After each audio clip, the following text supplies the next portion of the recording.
Selling is one of the things that can feel most overwhelming and confronting when you're new in business. But I'm here to tell you today that you don't have to feel awkward selling. You don't need to be pushy. You don't need to feel salesy.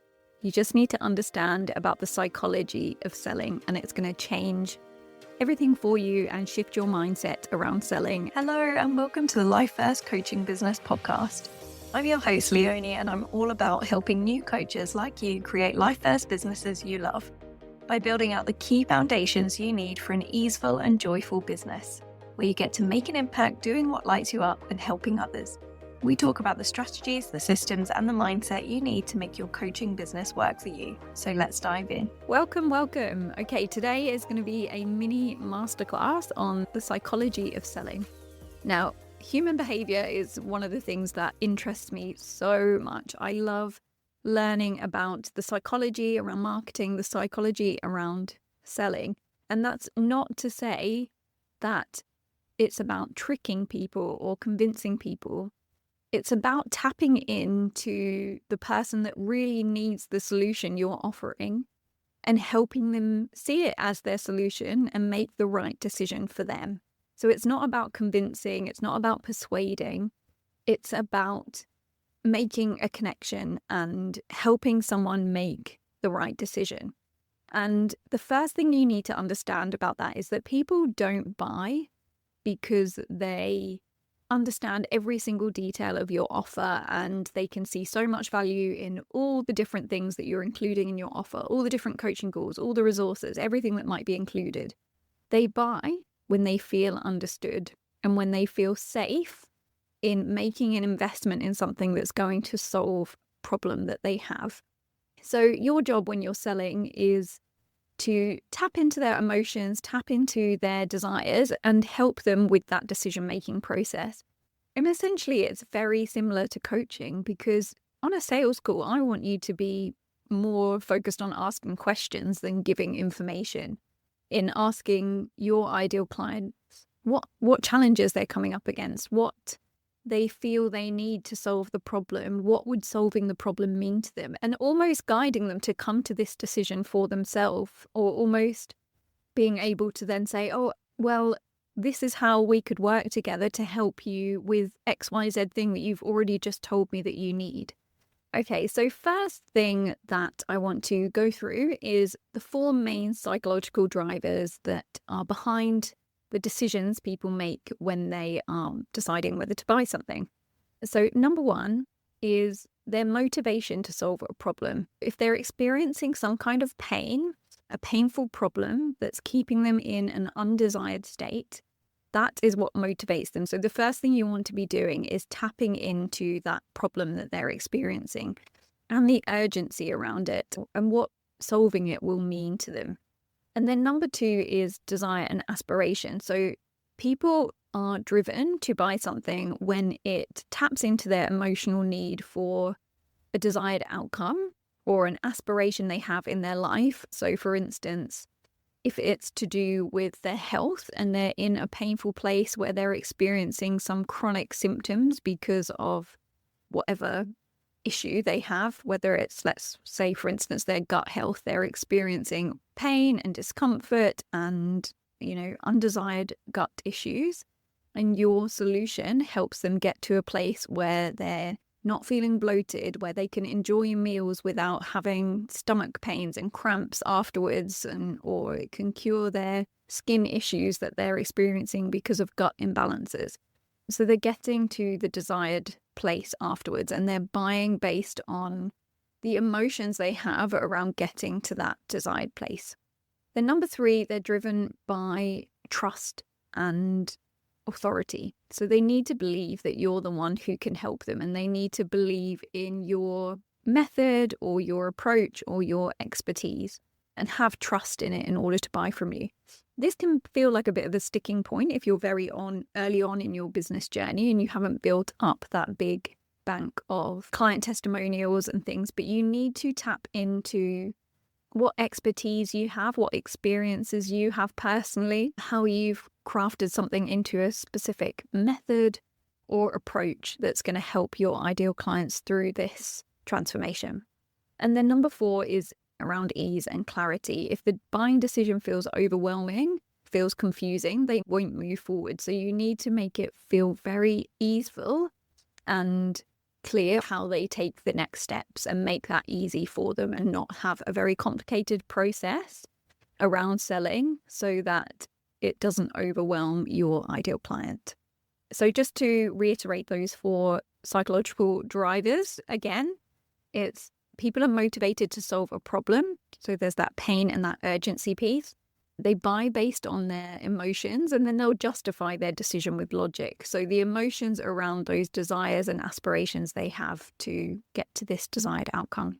They need to believe that you're the one to help them. So you need to be thinking about building trust and authority and ease and clarity. So if the buying decision feels overwhelming, then they won't move forward. So make it easeful and clear. Okay, so let's think about the things that people need to hear before they buy.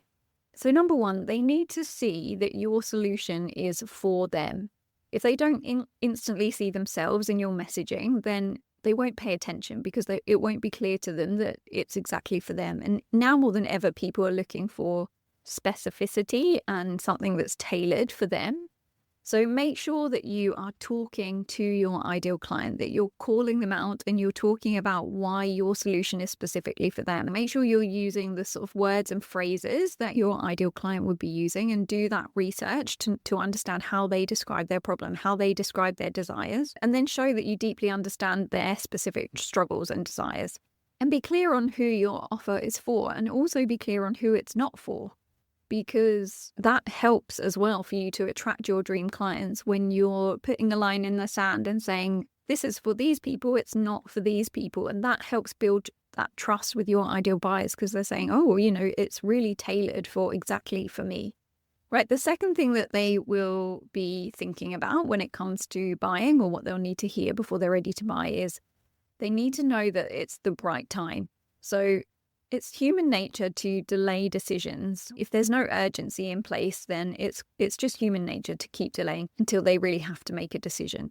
So what you want to do in your messaging is things like highlighting the cost of not acting on this problem, not solving this problem. So there's always a cost to your ideal client. If it's to do with health, there could be a monetary cost to that in terms of the healthcare they'll have to buy or the fact that they won't be able to work if they don't solve this health problem. But also the cost on their life, not being able to enjoy their life, not being able to enjoy doing the things that they can do because of the problems or even like shortening their lifespan. So highlight the cost of inaction and then show them why now is the best time. And that's to do, again, with tapping into their emotions and the urgency around solving this problem and what that will mean to their life once they hit the outcome. But also you can add urgency into how you talk about your offer, particularly if, you're only taking on a limited number of clients or you've only got a limited number of spots in a program. All those kinds of things can help to get your ideal client to make the right decision for them. And it's not about pushing them or convincing them. It's just about giving them that reason to make the decision now. So number 3, they need to trust you, as I said. So how are you building in that authority into your messaging? So if you've got testimonials and client results and case studies and things that you can talk about, amazing. If you haven't got that yet, then sharing your own story and giving credibility to your experiences, your expertise, your method, your approach, and making sure you're talking about that. And then use consistency. So people buy from you after they've seen you a number of times. It's uncommon for someone to buy from you when they don't know about you for a while first. And then therefore they need to hear your message and they need to hear that invitation to work with you more than once. So you need to have consistency. You need to keep showing up and keep saying the same thing. And that can feel very uncomfortable, especially when it comes to social media. I think there can be some misconception about I've got to show up and share something new every single week, every single day, as though you're there to entertain your audience. But you're a business owner, you're a coach, your ultimate goal is to help your ideal clients. And therefore, your goal on social media is, yes, you want to be engaging and entertaining, but really you're there to keep reiterating the same message and do it in slightly different ways. And it's not to say you're just ramming the same stuff down your ideal client's throat all the time. You're finding new ways to talk about it, but it's not to say something different all the time. That's just going to confuse them. You want to be saying the same message. And the fact that they feel seen and heard in what you're saying is the connection piece that's going to make them want to tune in and want to know more from you. So really shift your mindset if you've been feeling in that place of confusion with social media and coming up with new content all the time, that actually it's about zooming in and getting consistent with the same message. Then the fourth thing they will need to hear when it comes to buying from you is, this is simple and doable. So tapping into that ease and clarity piece I talked about. If it feels overwhelming, if your offer feels overwhelming, they'll delay or say no. So break it down into a clear, simple framework. I teach this in my signature program, a method for breaking down your offer. But one of the key things in that is showing the process so that it's clear for your ideal client what you're going to be working on with them, what they can expect in terms of the themes of the things that you're going to be working for, and how that all relates back to the overall transformation that you're creating. And be proactive about overcoming their objections. So if they're going to be thinking things like, will this work for me when I only have 3 hours a week to put towards it, for instance? Or are they thinking, will this work for me when I'm gluten intolerant? What are the things that they have on their mind? It might be, how much time do I need to put to this? Or how soon will I see my investment back again? Just think about all the objections they might have in their mind or the questions they might have, and try to overcome those in your messaging and in your copy about your offer and in those conversations that you're having in your discovery calls and in your sales calls. And then make taking the next step easy. So just have one clear call to action. Make sure that it's really easeful for your client to take that next step with you. And then the next question they're going to have in their mind is this worth it?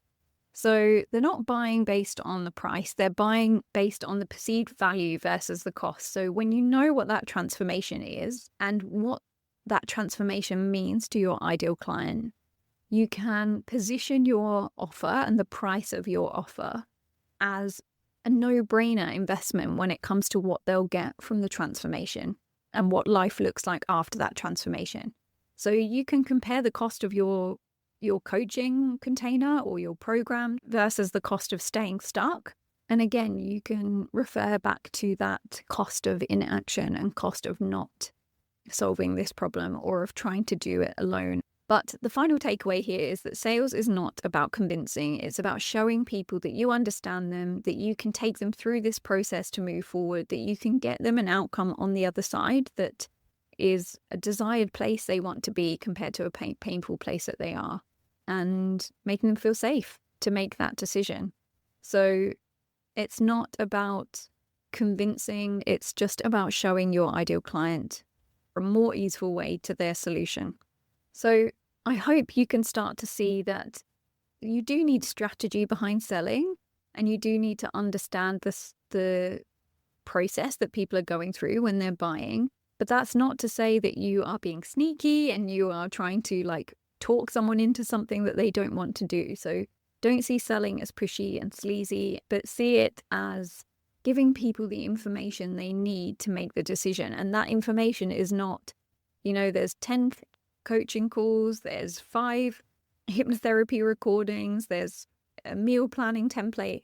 It's not about listing off features and just helping them see that they're getting so much for their money in terms of features. It's about taking them through that process of seeing the solution to their problem and trusting that you can help facilitate that.